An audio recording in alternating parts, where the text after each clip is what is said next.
Chris Stokel-walker. He's a technology journalist and author. Chris, welcome to the program. We've highlighted some of what to expect technology-wise for this year, but what do you think consumers really need to keep their eye on, especially when it comes to making our lives better?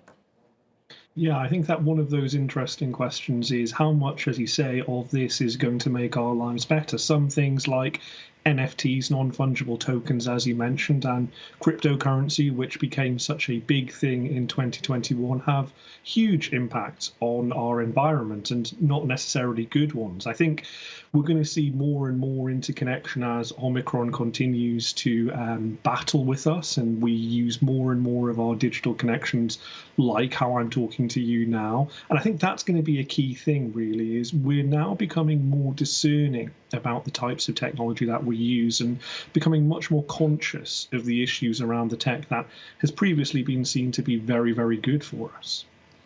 And that's something I want to touch on, because this whole idea of the metaverse, I mean, how open are people to that in a pandemic world where this physical lack of human interaction for the last 2 years has had a massive impact on physical and emotional psyche of so many people? Don't more people want to get out into the real world and interact with other human beings?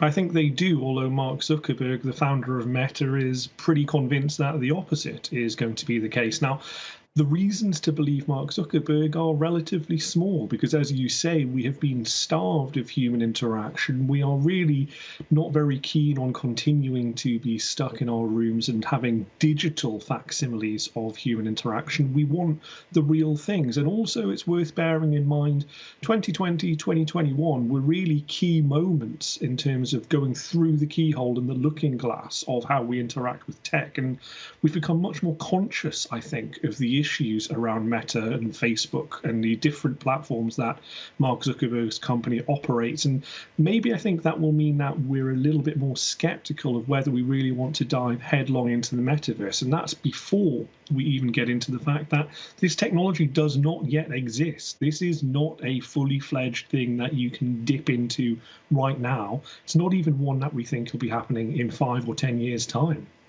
And Chris, I want to go back to something that you touched on, cryptocurrencies, NFTs. It's something we've been hearing about so much, but I have to admit to being a little technologically behind. So NFTs, should we learn about them and should we care? You probably should care because it is hugely important. Whether you should learn about them, I'm less convinced, to be honest. NFTs so far are being heralded as kind of the future, this idea of decentralized ownership of different products. We've had 5 or 10 years of the internet being controlled by a small number of individuals running a small number of companies, and this is meant to be the kind of radical flat future of the world.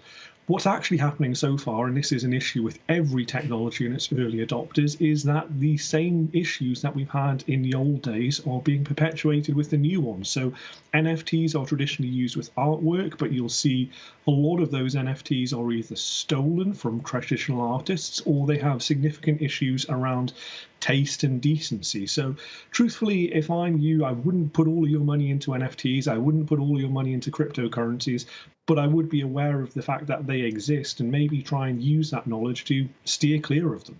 Chris Stokel-walker, really good advice. Thank you so much. Live to us there from Newcastle.